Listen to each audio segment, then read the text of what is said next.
So on account of a ridiculously warm heat wave in the UK, I have been absent. I haven't been baking, etc. As you can imagine, my kitchen's going to reach about 50 degrees. But fret no longer, I am back once again like the Renegade Master, and I thought I'd do something a bit more simple just in case I've forgotten absolutely everything there is to do about baking. And I'm doing a cinnamon bun, supersized as always. And just to wrap it up, sort of like in a nutshell, what a cinnamon bun is, if you have been living under a rock and you don't know, is sort of like a sweet dough with cinnamon, sugar, butter inside it, coiled up, baked and then covered in a fantastic cream cheese frosting. Cream cheese frosting may sound a bit peculiar to begin with, but I mean, if you've ever had a cinnamon bun before, or a carrot cake potentially, then you'll understand how fantastic it is. So whilst I'm kneading away endlessly, let's find out what goes into this little fella. For the dough, 650 grams strong white bread flour, 10 grams instant yeast, 10 grams fine salt, 80 grams caster sugar, 300 ml warm whole milk,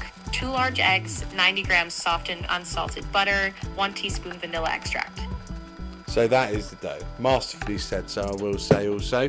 So much like usual when it comes to baking, what you do is you mix all of the dry ingredients together and then slowly add the wet ingredients, except for the butter this time. What you do is you add everything but the butter, put it all together, make a shaggy dough, knead it for around 8 minutes, then add the butter halfway through kneading, and then knead it for another 8 minutes. Oil up a bowl, set it to rise for 90 minutes, I think, on this one. And whilst the yeast is doing its thing and rising that dough up to be all big and strong, we get to work on the filling, the cinnamon sugar butter filling, which is 180 grams softened butter, 220 grams light brown sugar, 25 grams ground cinnamon, pinch of salt.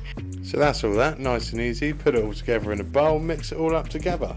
Fortunately, with the magic of editing, the 90 minutes for rising has now come to a close, and we have the joyous activity of now rolling the dough out and making the bun shape. This particular sweet dough is then rolled out to an astronomical 70 centimeters by 40 centimeters. Now, it doesn't have to be that. Obviously, you can make a cinnamon bun of whatever size you want if you are, for some reason, following me for a recipe, which you shouldn't be, because I'm not a recipe channel. I'm just a guy that tries to make things astronomically large. Either way, once he is rolled out to my very unmeasured 70 by 40 sheet of dough, I then place the sugary, the buttery, the cinnamony filling all over it and spread it nice and evenly across. Then try and roll this up from the long end, so the 70-ish centimeter end, all the way up till we have a tubular shape.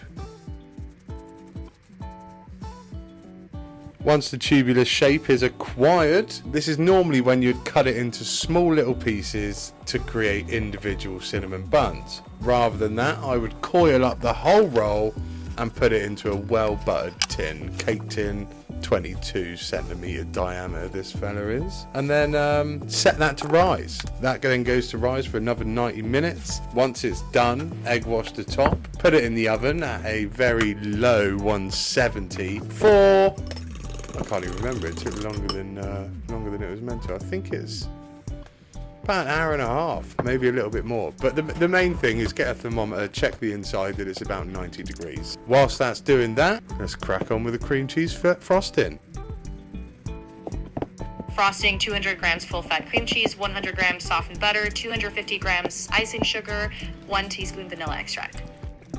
I will let you know, as smooth sailing as this recipe has been, the recipe that I followed for this did tell me to fold in the cream cheese after I've whisked everything in together, not to whisk the cream cheese.